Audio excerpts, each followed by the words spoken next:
Yes, कम।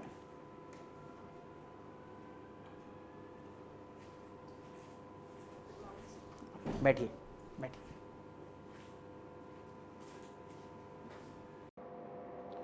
अपने बारे में कुछ बताइए ताकि हम आपके साथ एक कॉन्वर्सेशन आगे ले जा सकें। सर मैंने अपनी सेकेंडरी और senior secondary education Saint Anselm senior secondary school Bhilwara से कंप्लीट की। उसके बाद मैंने बीटेक किया इलेक्ट्रॉनिक्स एंड कम्युनिकेशन इंजीनियरिंग में एपेक्स इंस्टीट्यूट जयपुर से। उसके बाद मैंने बैंक ऑफ बड़ौदा में और स्टेट बैंक ऑफ इंडिया में एज एन असिस्टेंट काम किया लगभग 2 साल। और योग करना मेरी हॉबी है। Okay okay. आपने इलेक्ट्रॉनिक एंड कम्युनिकेशन में इंजीनियरिंग करी। Yes, आपका बैकग्राउंड इंजीनियरिंग का है। Yes, तो उसके बाद कोई जॉब आपने नहीं ली कैंपस में या out of the campus placement में?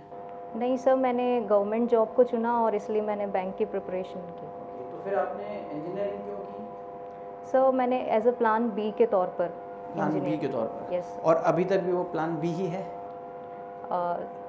नहीं सर, अब तो नहीं है। अभी नहीं है? नहीं। अब तो आप यहाँ पहुँच गए तो आपको लग रहा है कि अब वो प्लान बी है ही नहीं, ऐसा मान लें? हाँ, अब प्लान सर। बी नहीं है। यस। ठीक है। आपने 2 जॉब्स मेंशन करें अपने डेफ में।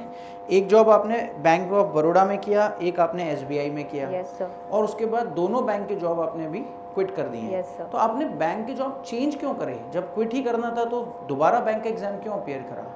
सर मैंने ये एग्ज़ाम्स दोनों साथ साथ में लगभग अपेयर किए थे।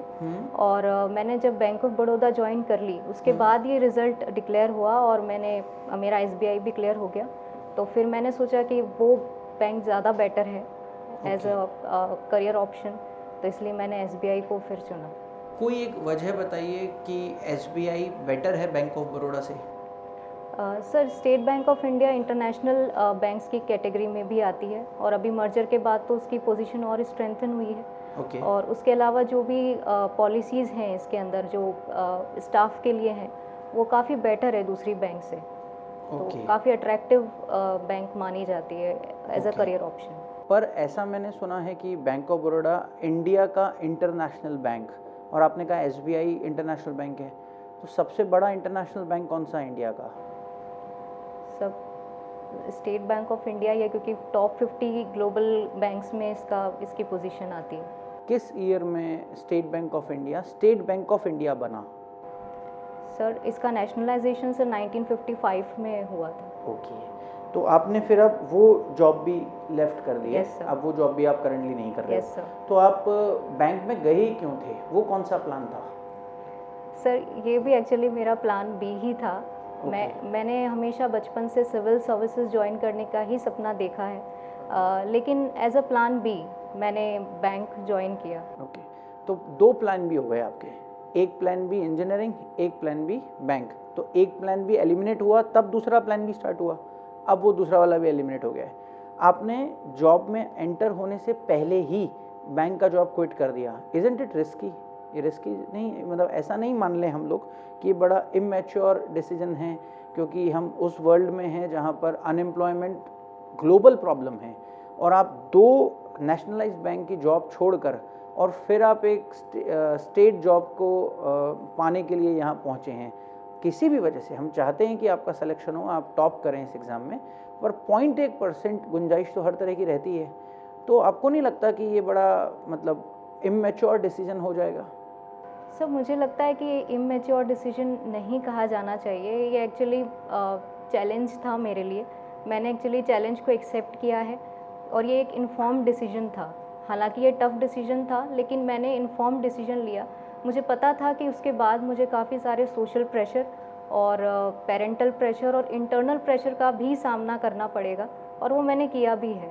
और जब इससे पहले वाले अटेम्प्ट में मेरा मेंस क्लियर नहीं हो पाया तो वो प्रेशर और भी बढ़ा, लेकिन फिर भी एक फाइटर मोड में मैं अभी तक इस सिविल सर्विसेज के अपने प्रयास को जारी रखते हुए इसी में ही अपने करियर को आगे बढ़ाना चाहती हूँ, क्योंकि ये मेरा हमेशा से सपना रहा है। ओके। आप अनमैरिड हैं? शादी न करने की वजह अभी तक? सब मैं अपने लिए जॉब सिक्योरिटी पहले चाहती हूँ। सिक्योरिटी तो आ गई 2 बार, तो भी नहीं करा? सब पहले मेरे लिए मेरा सपना सबसे ऊपर है, वो सिविल सर्विसेज में जाना है। उसके बाद ही दूसरी चीज़ें हैं। ओके। तो मैं आपको एक ऑप्शन देता हूँ। आपके पास में वैसे टेक्निकली 2 ही ऑप्शन अवेलेबल हैं, आप अरेंज मैरिज करेंगी या लव मैरिज, तो आप दोनों में से किसको पसंद करेंगी, क्या चूज़ करेंगी? सर मैं अरेंज मैरिज को अरेंज मैरिज, यस सर। और उसकी कोई ख़ास वजह? सर मुझे लगता है कि हमारे पेरेंट्स जो हमारे लिए डिसाइड करते हैं वो काफ़ी सूटेबल होता है, क्योंकि शुरू से ही उन्हें वो हमारी प्रकृति, हमारे नेचर सबको जानते हैं। और अरेंज मैरिज का मतलब ये बिल्कुल नहीं होता कि वो अपनी चॉइस को हम पर इम्पोज करें। वो मेरी भी राय पूरी उसमें रखेंगे, मेरी चॉइस को भी प्रायोरिटी देंगे, तो इसलिए मैं चाहती हूँ कि अरेंज मैरिज ही मैं प्रेफर करूँ। गुड। बेसिकली कहाँ के रहने वाले हैं? सर मैं बेसिकली अजमेर से ही हूँ। तो ये जो आपकी स्टडी है भीलवाड़ा की है, वो कैसे? सर एक्चुअली पापा की जॉब बैंक में थी, तो उनकी पोस्टिंग जगह जगह होती रहती थी, तो उस वक्त भीलवाड़ा में थी। तो आपने अधिकतर अपना समय अजमेर में ही गुजारा? जी सर। तो अजमेर के इतिहास के बारे में क्या जानकारी है आपको? सर अजमेर का इतिहास एंशंट पीरियड से स्टार्ट हो जाता है। इसकी स्थापना 1113 में अजयराज चौहान ने की थी, जो अजय मेरू के नाम से की थी। उसके बाद यहाँ पे कई सारी राजाओं ने रूल किया, जो कि इतिहास में अपना नाम जिनका दर्ज है, जैसे विग्रहराज चौहान का नाम है, और इसके अलावा पृथ्वीराज चौहान तृतीय, वो सबसे फेमस किंग है यहाँ के। और इसके अलावा मुग़ल काल में भी ये एक बहुत ही इम्पोर्टेंट प्लेस रहा है, जिसमें अकबर ने भी यहाँ पर यात्राएं की हैं बहुत बार। और जो हल्दी घाटी का युद्ध हुआ, उसकी तो पूरी स्ट्रेटेजी ही यहाँ पे जो अकबर फोर्ट है वो वहाँ पर प्रिपेयर हुई। इसके बाद जहांगीर भी यहाँ पर आए, उन्होंने भी यहाँ पर स्टे किया। और हम ये कह सकते हैं कि अंग्रेज़ जो शासन था उसकी नींव भी अजमेर से ही पड़ी, क्योंकि यहाँ पर ही जहांगीर ने सर टॉमस रो को परमिशन दी थी ट्रेड करने के लिए। तो अंग्रेज़ शासन भी यहीं से शुरू हुआ। और अंग्रेज़ों के समय में तो हम जानते ही हैं कि एक बहुत प्रोमिनेंट, एक इम्पॉर्टेंट सेंटर था राजपूताने का। तो ये इसका इतिहास था। तो जो पृथ्वीराज चौहान अजमेर के शासक थे, तो उनसे जुड़ा हुआ कोई स्थल है क्या यहाँ पे अजमेर में? सर पृथ्वीराज चौहान जी का स्मारक है। वो तो अभी बना है, मतलब इतिहास के हिसाब से कोई उस ज़माने का? सर चामुंडा देवी मंदिर को कहा जाता है कि उनसे एसोसिएटेड है, जो वो उस ज़माने का है आपको लगता है? पृथ्वीराज चौहान ने बनवाया या उनके बाद में किसी ने बनवाया, ऐसा? हाँ सर, उन्हीं से जुड़ा हुआ, उन्होंने ही उसकी नींव दरअसल रखी थी। ऐसा कहते हैं कि मिथ्स हैं ऐसे कि माता साक्षात उन्हें दर्शन दिया करती थी, और वो वहाँ पर गए थे, तो कुछ ऐसा हुआ था कि माता की मूर्ति वहाँ पर स्थित है, कुछ उनका तो टेल है। चौहानों की कुल देवी तो क्या है आपके हिसाब से? सर आशापुरा माता है। आशापुरा माता। जी सर। और तारागढ़ के बारे में आपका क्या विचार है? सर तारागढ़ को जिब्राल्टर ऑफ राजस्थान कहा जाता है। सर इसमें पृथ्वीराज, जो जिन्हें उन्ना राजकुमार कहते हैं, वो भी यहाँ पर आए थे, और अपनी उनकी जो पत्नी थी, जो उनका नाम तारा था, उन्हीं के नाम पर इसका नाम तारागढ़ पड़ा, क्योंकि उन्होंने भी यहाँ पर स्टे किया था। और यहाँ पे घोड़े की मज़ार है, जिसकी जो भी बहुत फेमस है। चलिए, अच्छा है, आप साइंस बैकग्राउंड की हैं और इतिहास की बहुत अच्छी आपको नॉलेज है। न्यू एजुकेशन पॉलिसी के बारे में आपने सुना होगा। जी सर। उसमें क्या नए चेंज आ रहे हैं? सर उसमें एक तरह से ये है कि जो नर्सरी से लेकर 12th क्लास तक एक कंबाइंड एक करिकुलम बनाया गया है, और उसे विभिन्न वर्गों में बांटा गया है। और उसके अलावा जो कल्चरल और वोकेशनल एजुकेशन पे ज़्यादा इसमें फोकस है, कि बच्चे इसमें वोकेशनल एजुकेशन पर भी स्विच कर सकते हैं 6th क्लास के बाद, जो कि बहुत ज़रूरी है, जो अभी तक नहीं जिस पर फोकस हुआ करता था। और एक तरह से कंबाइंड एक स्कूल एजुकेशन सिस्टम बनेगा, यानी कि नर्सरी से लेकर या प्री जो स्कूल सिस्टम से लेकर 12th क्लास तक एक इंटीग्रेटेड सिस्टम स्कूल का है वो इस्टेब्लिश होगा। तो इससे एक इंटीग्रेटेड करिकुलम डेवलप होगा। तो आपके हिसाब से कुछ चेंज आएगा? जी सर, एजुकेशन में? जी सर, चेंज इस पॉलिसी से? जी सर, चेंज आना चाहिए। क्या चेंज आ सकता है, बड़ा major change? Sir major change तो यही है कि एक तो बच्चे वोकेशनल एजुकेशन पर भी फोकस करेंगे, और उससे उन्हें आगे जॉब ढूंढने में और स्किलिंग में काफ़ी फ़ायदा होगा। और एक जो कंबाइंड एजुकेशन सिस्टम है, तो सर उससे प्री स्कूल से ही जब बच्चों को इस तरह की एजुकेशन मिलेगी, तो वो आगे चलकर भी काफ़ी डेवलप्ड होंगे। ठीक है। मैं आपका जो एक्सपीरियंस देख पा रही हूँ बैंक के साथ, तो मैं सबसे पहले इस क्वेश्चन से स्टार्ट करूँगी। क्या आप मुझे बता सकते हैं आरबीआई का पुराना फाइनेंशियल ईयर क्या था? Sorry ma'am. Okay, it was from 1 जुलाई, ठीक है। और क्या आप ये बता सकते हैं कि आरबीआई का अभी एट प्रेजेंट फाइनेंशियल ईयर क्या है? सॉरी मैम, मुझे इसकी जानकारी नहीं। ओके, सो अभी जो एट प्रेजेंट फाइनेंशियल ईयर है वो एग्जैक्टली मर्ज करता है जो हमारा गवर्नमेंट का फाइनेंशियल ईयर है, और वो क्या है? वो है 1 अप्रैल से 31 मार्च। ओके, मैं आपका जो एक्सपीरियंस देख पा रही हूँ, आप मुझे थोड़ा सा बता सकते हैं कि हमें अगर इन्फ्लेशनरी टाइम चल रहा है, इन्फ्लेशन का दौर चल रहा है, तो बैंक्स इन्फ्लेशन को रोकने में बैंक रेट के टर्म्स में कितना क्या कर सकते हैं? बैंक रेट के साथ क्या किया जाए कि जो इन्फ्लेशन है उसे टारगेट कर सकें हम? मैम, जो पॉलिसी रेट है इसमें रेपो रेट, उसे इंक्रीज़ किया जाता है ताकि जो लोन्स हैं वो लेना थोड़ा महंगा हो और जो पैसों का फ़्लो है वो बाज़ार में से रोका जाए और उसे स्क्वीज़ किया जा सके।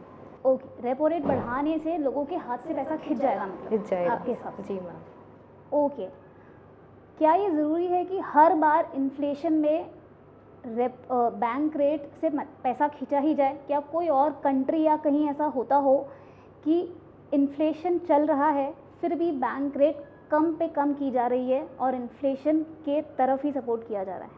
मैम, ऐसा हो सकता है अगर डिप्रेशन जैसी सिचुएशन या रिसेशन। इन्फ्लेशन में क्या इन्फ्लेशन के दौरान भी बैंक रेट्स कम की जाती है कहीं?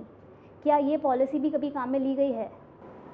सॉरी मैम, मैं अभी रिकॉल नहीं कर पा रही हूँ। Okay, no issues. थोड़ा सा मैं आपसे आपके व्यूज़ जानना चाहूँगी कि financial inclusion make sense, you are from banking background, financial inclusion में क्या रोल हो सकता है बैंक्स का, और क्या ये सो मोटो एक्शंस ले सकते हैं? मैम, फाइनेंशियल इंक्लूजन में बैंक्स का बहुत बड़ा रोल है क्योंकि आजकल जो जैम ट्रिनिटी जो गवर्नमेंट ने चलाई है, जिसमें जो जनधन अकाउंट है, आधार है और मोबाइल, इन तीनों में ही बैंक का बहुत प्रोमिनेंट रोल है।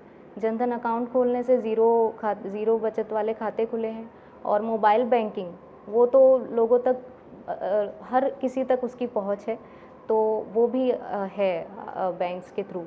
उसके अलावा बैंक्स ने उसके अलावा भी बैंक्स बहुत से काम करती हैं, जैसे भामाशाह अकाउंट्स भी खुले थे, और उसके अलावा जो रुपे कार्ड है वो हमारा अपना इंक्लूसिव हमारा इंडिया का ही कार्ड है, तो उससे भी बैंक्स लोगों तक पहुंचती है। और इसके अलावा जो बैंकिंग करस्पॉन्डेंट हैं वो गांव-गांव जाकर लोगों में बैंकिंग की जानकारी पहुंचाते हैं और उन तक बैंकिंग को पहुंचाते हैं। और बैंक्स भी जो अभी महंगाई राहत कैंप है या जो भी सरकार जो भी योजना करती है उसमें बैंक्स का अपने आप में रोल होता है, क्योंकि वो भी कैंप्स में भाग लेते हैं और लोगों तक अपनी योजनाओं को पहुंचाते हैं। Okay, so my last question जो मैं आपसे पूछना चाहूँगी, सिंस आपने इलेक्ट्रॉनिक्स और कम्युनिकेशन में इंजीनियरिंग की है, आज हम एक बहुत बड़ी प्रॉब्लम से जूझ रहे हैं जिसे हम कहते हैं ई वेस्ट, इलेक्ट्रॉनिक वेस्ट। सो शायद आप ही के डिपार्टमेंट से निकल के आ रहा है सारा, तो इसे टैकल करने के लिए आपके इस पे क्या विचार हैं कि क्या हम प्रोडक्शन रोक दें या हम इसे किस तरीके से टैकल करें कि ये जो समस्या है जो बड़ी से बड़ी बनती जा रही है उसके साथ क्या किया जाए? मैम, ई वेस्ट की प्रॉब्लम सच में बहुत बड़ी हो रही है और भारत में तो स्पेशली बहुत ज़्यादा बड़ी है। तो इसके लिए ये है कि प्रोडक्शन तो रोकना is not a feasible option. इसके लिए हमें ये करना चाहिए कि प्रोडक्शन को तो बढ़ाना ही है क्योंकि डेवलपमेंट तो होगा, लेकिन हम उसमें जो भी प्रोडक्ट्स यूज़ होते हैं जैसे लिथियम हुआ या फिर कोई क्रिटिकल मिनरल्स उसमें यूज़ होते हैं उसको रीयूज़ कर सकते हैं। और जो एक सेकंड पॉज करूँगी, हम लिथियम को आप कह रहे हैं कि थोड़ा सा उसका प्रोडक्शन मतलब थोड़ा यूज़ कम कर दें? मैम, रीयूज़ कर सकते हैं। रीयूज़ करें, ओके, बिकॉज लिथियम के तो अभी हमें बहुत रिजल्ट्स मिले हैं और यहाँ से तो हम बिल्कुल एक चेंज कुछ एक्सपेक्ट कर रहे हैं कि it would just alter the conditions. जो हमारी इलेक्ट्रॉनिक इंडस्ट्री है उसके हालात बहुत चेंज हो जाएंगे। Yes ma'am. सो क्या लिथियम को फेज आउट कर दे या फिर? मैम, फेज आउट करना तो not a feasible option. Okay, उसे तो कंटिन्यू करना ही पड़ेगा और भारत तो इनफैक्ट सोच रहा है कि कैसे हम इसके प्रोडक्शन पर जो हम इंपोर्ट पर डिपेंडेंट होते हैं उसे ख़त्म करें और अपना खुद का प्रोडक्शन स्टार्ट करें, जहाँ तक ई वेस्ट की बात है, तो हमें जो भी क्रिटिकल मिनरल्स जैसे मोबाइल में यूज़ होते हैं, कई बार गोल्ड भी यूज़ होता है, तो उसे हम रीयूज़ कर सकते हैं।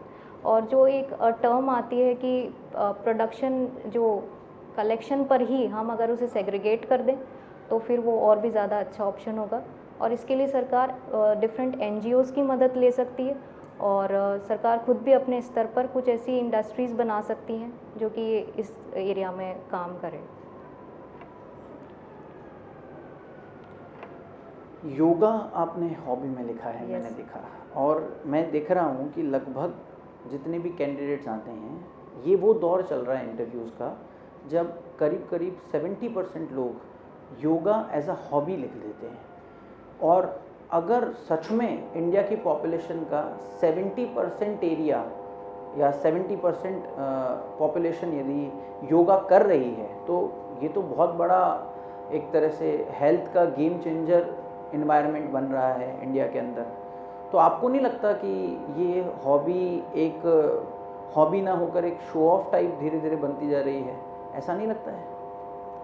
सर ऐसा कुछ कैंडिडेट्स या कुछ लोगों के साथ हो सकता है, बट सभी लोग ऐसा करते हों ऐसा तो ज़रूरी नहीं है। सर हाँ, मैं ये मानती हूँ कि योगा का प्रचलन बहुत बड़ा है, खासकर कि जब से हमें कोविड-19 जैसी बीमारी से जूझना पड़ा है, तो लोगों में एक लाइफस्टाइल चेंज की बात आ रही है, और साथ ही में जो नॉन कम्युनिकेबल डिजीज़ हैं वो भारत में बहुत तेज़ी से बढ़ रही हैं, तो उसमें योगा जैसी चीज़ें प्रोमिनेंटली उभर कर आ रही हैं। तो इस वजह से योगा तो फैल रहा है जन जन तक। और जो हमारे एजुकेशन सिस्टम है, जैसे एनसीईआरटीज़ में कुछ चैप्टर्स हैं या कुछ बुक्स हैं, वो पर्टिकुलरली योगा को ही डेडिकेटेड हैं। तो लोगों में जैसे जैसे धीरे धीरे अवेयरनेस बढ़ रही है, तो लोग इसे अपना रहे हैं अपनी लाइफस्टाइल में। और हमारे प्रधानमंत्री ने तो लाइफ कैंपेन शुरू किया है जो कि लाइफस्टाइल फॉर एनवायरनमेंट है, वो हमारे नेशनली डिटरमिन्ड कंट्रीब्यूशन में भी है। तो सर ये तो एक इंटीग्रल पार्ट हमारी गवर्नमेंट पॉलिसी का भी बनता जा रहा है, तो इस वजह से बहुत इसका आपकी लाइफ का कितना बड़ा पार्ट है योगा? क्या क्या करते हो आप योगा में रोज? सर मैं रोज़ सूर्य नमस्कार, प्राणायाम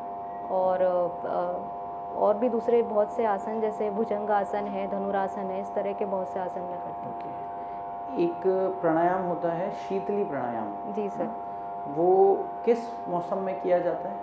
सर वो गर्मी के मौसम में प्रोमिनेंटली किया जाता है। ओके। और सूर्य नमस्कार आप रोज करते हो?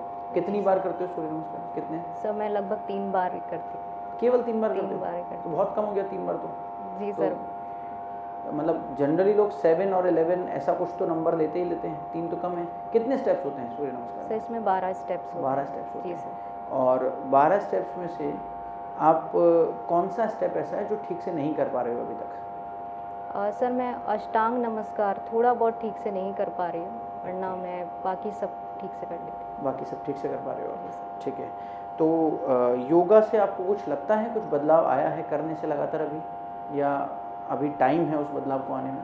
सर बहुत से बदलाव आए हैं, और कुछ बदलाव हैं जो अभी और मैं चाहती हूँ कि और आए। ओके। तो कुछ बदलाव तो आए हैं। एक बताओ, कोई बदलाव, एक कोई चेंज बताओ जो आपको लगता है। सर वेट लॉस मैंने बहुत किया है। पहले कुछ ज़्यादा नहीं कर लिया आपने?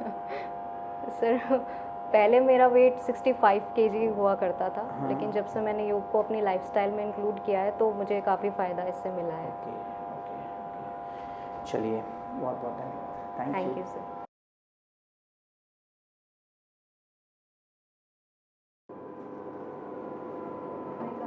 यस, कम।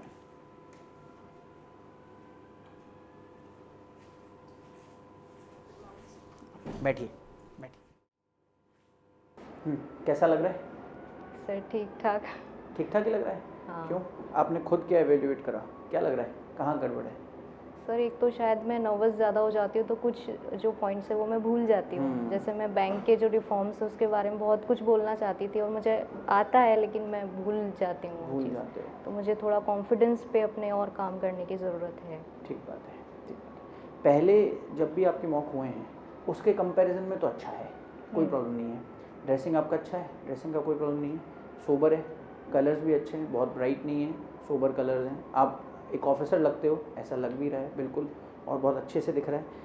बैंकिंग का सेक्टर हमको ऐसा लगता है वो आपका वीक है, जो आपने खुद भी एवेल्युएट करा। हाँ, कई बार हमको खुद को ही पता चल जाता है इंटरव्यू देते टाइम ही। तो बैंकिंग के फैक्ट्स जो है ना वो थोड़े से अच्छे पढ़ो। फैक्ट्स के साथ में करंट अफेयर्स बैंक का जो है उसको भी अच्छे से पढ़ो। फैक्ट्स प्लस करंट अफेयर्स दोनों अच्छे से करने। प्लस क्या है, जब आपको ऐसा लग रहा है कि कोई क्वेश्चन चल रहा है और काउंटर हो रहा है वापस, तो मुझे ऐसा लगता है कि उस टाइम पर ही एक नर्वसनेस आ जाती है कि आप जवाब दे रहे हो और फिर कुछ काउंटर हो गया, तो काउंटर वाले पॉइंट पर आप नर्वस होते हो। फर्स्ट क्वेश्चन पे यू नॉट गेट नर्वस, आपको वहाँ ठीक रहता है, आप उसका जवाब दे भी देते हो। जैसे ही काउंटर होता है वहाँ पर कुछ प्रॉब्लम आती है। नर्वसनेस को दूर करने का एक तरीका है, आप क्या कर सकते हो, कांच के सामने खड़े होकर रेगुलरली अपनी आंखों में आंखें डालकर 2-4 मिनट 5 मिनट कुछ भी बोलने की प्रैक्टिस करो।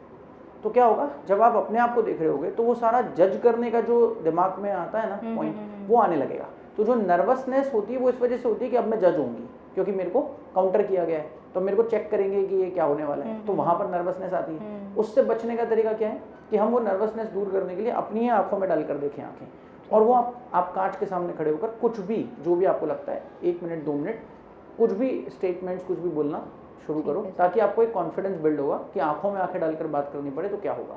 एक तो नर्वसनेस दूर करने का तो एक तरीका है, इसको काम में लेना।